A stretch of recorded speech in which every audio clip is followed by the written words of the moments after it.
Hello everyone, welcome to Sharmit. In this session, we are going to discuss about another very important example for ngFor, where we will see how we can access the index value. In our last session, we discussed about the objects, like how to loop through the objects, right? So this session is in the continuation of the same, where we are going to talk about the index value. Okay, so I'll show you why index value is needed, what are the circumstances where we are supposed to print index value, and mainly we will discuss what is the syntax to get the index value of the array.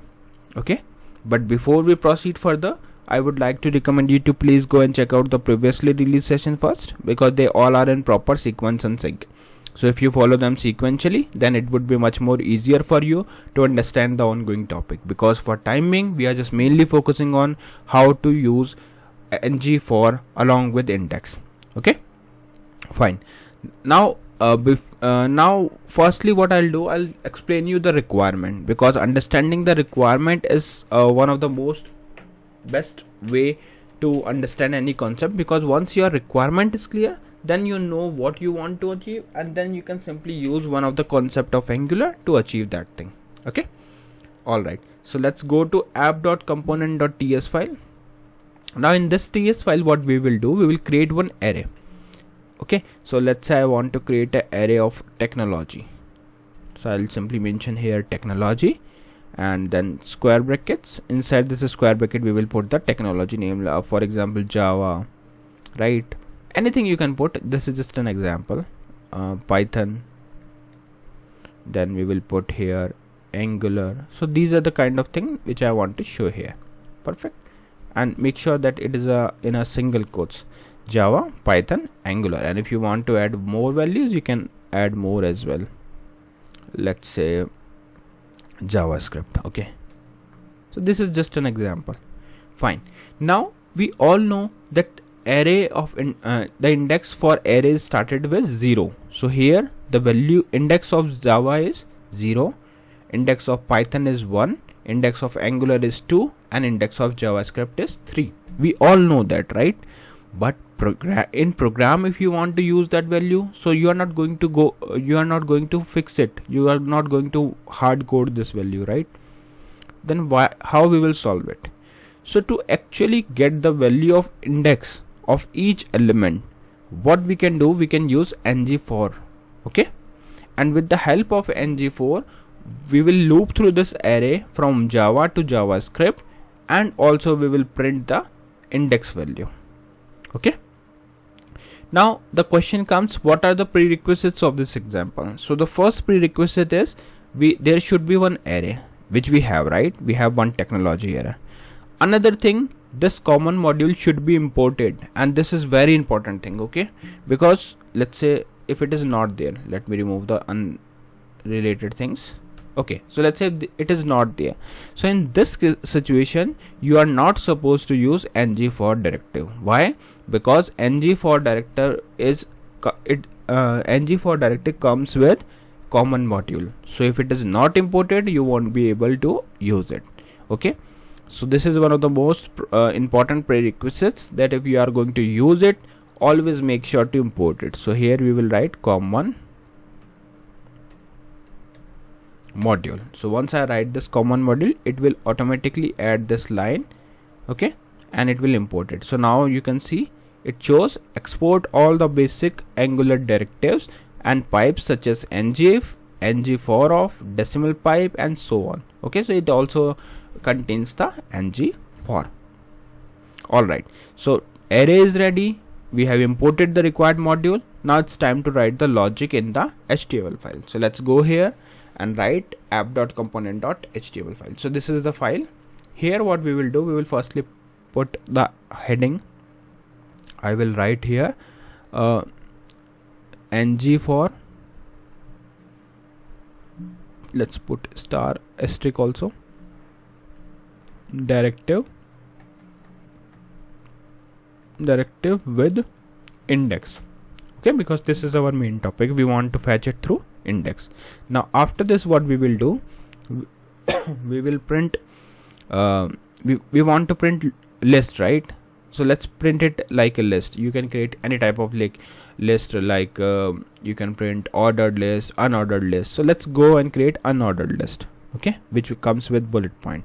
Now in this unordered list we will simply put li, and we all know we are using ngFor just to repeat a particular line, right? Because we don't want to waste the time, and we want that program repeat a particular line on the basis of elements value.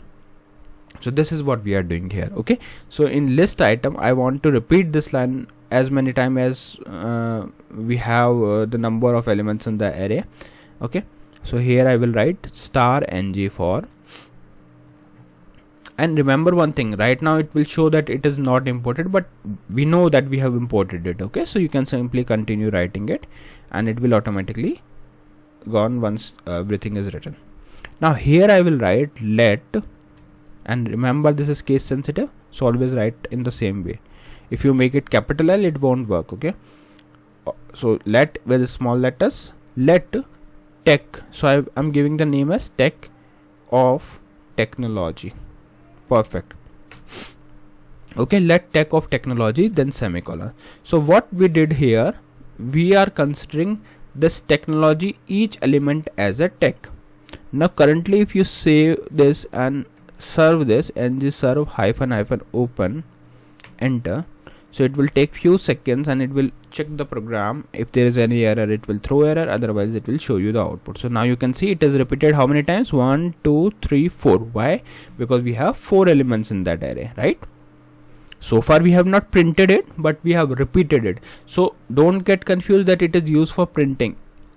We can use it to print the things, but mainly ngFor is used to repeat the process.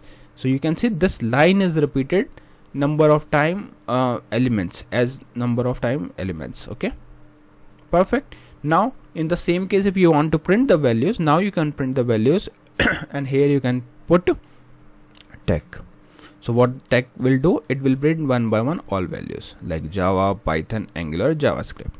But was this our main objective? No, we want to print the its index value, right? Now to get the index value, we need to write one more thing here. So here we will write after the semicolon, let I equal index.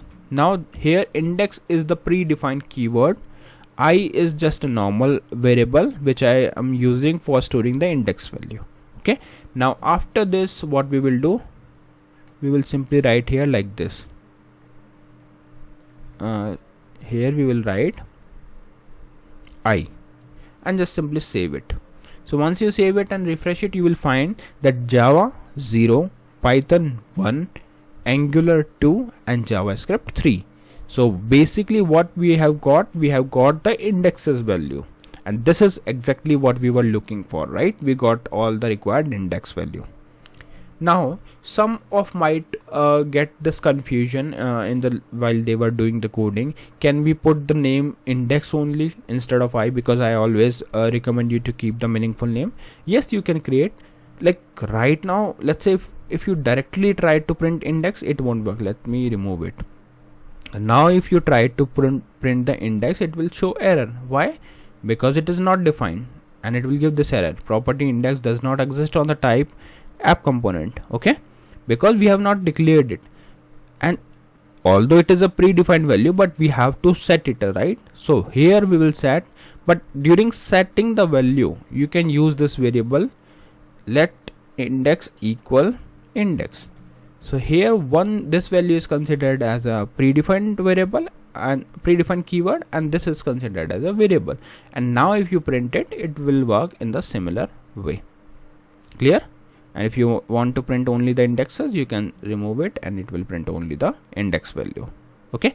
Maybe in some cases you want to store this value in some table or whatever you want to do. It is completely depend on your requirement, but overall I just explained you the process, the main process of using index value with ngFor. And trust me, it is very important topic, because in projects there are various scenarios you will see where you are supposed to use the index value. So in that place you can simply use this logic. Okay, and if you have any queries, questions, or anything regarding this question, this session, or any previous session, you can simply put it in the comment section so that I can try to help you there. Okay, so yeah, that's all for today. See you in the next session. So thank you for watching Tech Sharmit.